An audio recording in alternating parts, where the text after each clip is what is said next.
सोलापूरमधल्या महाराणा प्रताप भागामध्ये सिने स्टाईल हाणामारी झाली आहे। गाडीला कट लागल्यावरून वाद आणि त्यानंतर हाणामारी।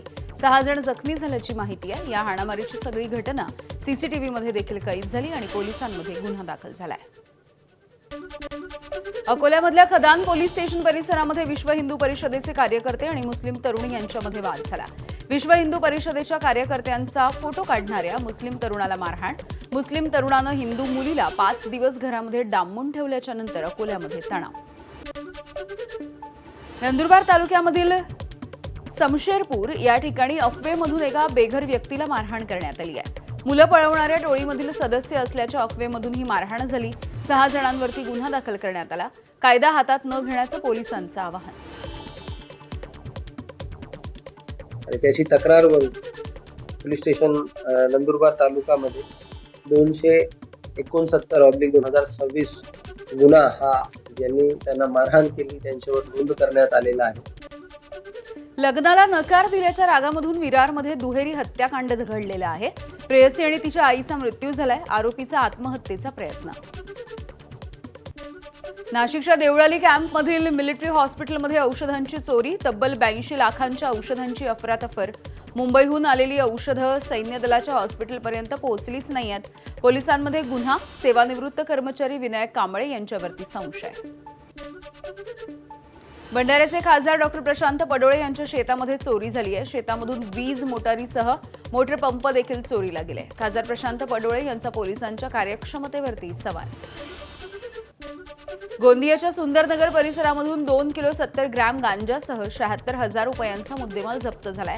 3 जणांवरती गुन्हा दाखल। गोंदिया पोलिसांच्या स्थानिक गुन्हे शाखेची कारवाई। खारघरमध्ये भर दिवसा घडलेल्या दरोड्याचे धागेदोरे थेट साताऱ्यामधल्या अंबवडे, मायणी आणि सांगलीपर्यंत पोहोचलेत। 40,60,000 रुपयांचे दागिने लुटून फरार झालेल्या टोळीचा पोलिसांनी 3 दिवसांमध्ये पर्दाफाश केलाय। सीसीटीव्ही, टोल नाक्यांचे फुटेज आणि तांत्रिक तपास याच्या आधारे पोलिसांनी आरोपींचा माग काढलाय। नांदेडमध्ये विहिरीमध्ये पोहण्यासाठी गेलेल्या 2 मित्रांचा दुर्दैवी मृत्यू झालाय। पाण्यामध्ये विद्युत प्रवाह उतरल्यामुळे त्यांचा मृत्यू झाल्याची माहिती आहे। धर्माबादच्या येताळा रोडवरची ही घटना आहे। अकोला वाशिम महामार्गावरती मेडशी गावाजवळ भीषण असा अपघात घडला। कार आणि टाटा मॅजिकचा समोरासमोर धडक दिलेली आहे। या अपघातामध्ये 15 जण जखमी झाले। 10 महिला गंभीररीत्या जखमी झालेल्या आहेत। मजूर महिलांना घेऊन जाणाऱ्या गाडीला कारनं धडक दिली आहे। कशेडी घाटामध्ये एसटी बस आणि सिमेंट बल्करने समोरासमोर धडक दिली आहे। 9 जण जखमी झालेत। मुंबई गोवा महामार्गावरच्या पोलादपूर जवळच्या भोगाव येथे मध्यरात्रीची ही घटना आहे।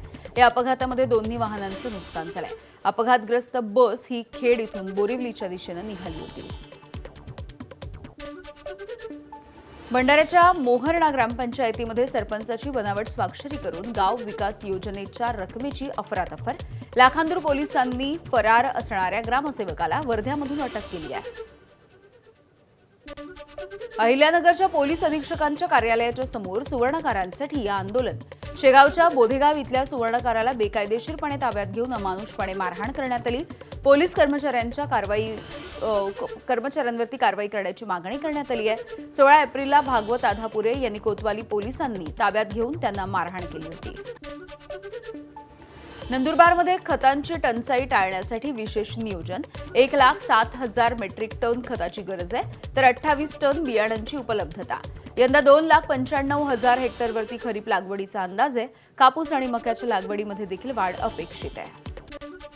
कोकण रेल्वे मार्गावरती उन्हाळी विशेष गाड्या धावतायत। गर्दी कमी करण्यासाठी कोकण रेल्वेचा निर्णय। मडगाव ते लोकमान्य टिळक टर्मिनसच्या दरम्यान विशेष लोकल धावणार आहे। विदर्भामधील प्रवाशांना उन्हाळ्यासाठी विशेष रेल्वेची व्यवस्था। मुंबई ते नागपूरच्या दरम्यान 4 विशेष रेल्वे धावतील, तर पुणे ते नागपूरच्या दरम्यान 2 विशेष रेल्वे। 1 मे पासून या विशेष रेल्वे सुरू होतील। तर पश्चिम रेल्वेवरती 1 मे पासून अतिरिक्त 15 डब्याच्या लोकल धावणार आहेत। 17 अतिरिक्त 15 डब्याच्या या लोकल असतील, त्यामुळे 15 डब्याच्या लोकलची संख्या ही 227 वरून 244 होती आहे आणि अतिरिक्त 12 एसी लोकल देखील धावणार आहेत। मुंबईमध्ये 174 इमारती या अति धोकादायक आहेत आणि महानगरपालिकेच्या 23 तर खासगी 141 इमारती C1 श्रेणीमध्ये नोंदवण्यात आल्या. पालिकेच्या पावसाळ्यापूर्वीच्या सर्वेक्षणामधून 174 अति धोकादायक इमारती असल्याचं निदर्शनास आलंय. 174 पैकी 72 इमारती या रिकाम्या करण्यात आल्यात आणि 71 इमारतींचा प्रश्न अद्यापही न्यायप्रविष्ट आहे. मुंबईमधल्या पत्राचाळ रहिवाशांना म्हाडाकडून 10% भाडेवाढ देण्याचा निर्णय देण्यात आलाय. इमारतीची आणि घरांची दुरुस्ती करून देण्याचे देखील म्हाडाला निर्देश. कंत्राटदाराकडून दर्जेदार काम करून घेण्यासाठी म्हाडाचे अधिकारी आणि रहिवासी यांची एकत्रित समिती. कॉलिंग आणि मेसेज पाठवणाऱ्या ग्राहकांसाठी मोबाईलचा प्लॅन महाग का आहे? ट्रायनं मोबाईल कंपन्यांना हा सवाल केलाय. इंटरनेट न वापरणाऱ्या आणि केवळ कॉलिंग करणाऱ्या ग्राहकांना स्वस्त प्लॅन उपलब्ध करून देण्याच्या मोबाईल कंपन्यांना सूचना, कठोर पाऊल उचलण्याचा देखील इशारा. नाशिकमधल्या नांदूर मधमेश्वर पक्षी अभयारण्यामध्ये रोहित अर्थात फ्लेमिंगो पक्ष्यांचं आगमन झालंय. निसर्गप्रेमी आणि पक्षीप्रेमींमध्ये यामुळे आनंद आहे. निफाड तालुक्यामधले अभयारण्य हिवाळी स्थलांतरित पक्ष्यांसाठी प्रसिद्ध आहे. यंदा भर उन्हाळ्यामध्ये फ्लेमिंगो या ठिकाणी आलेले आहेत.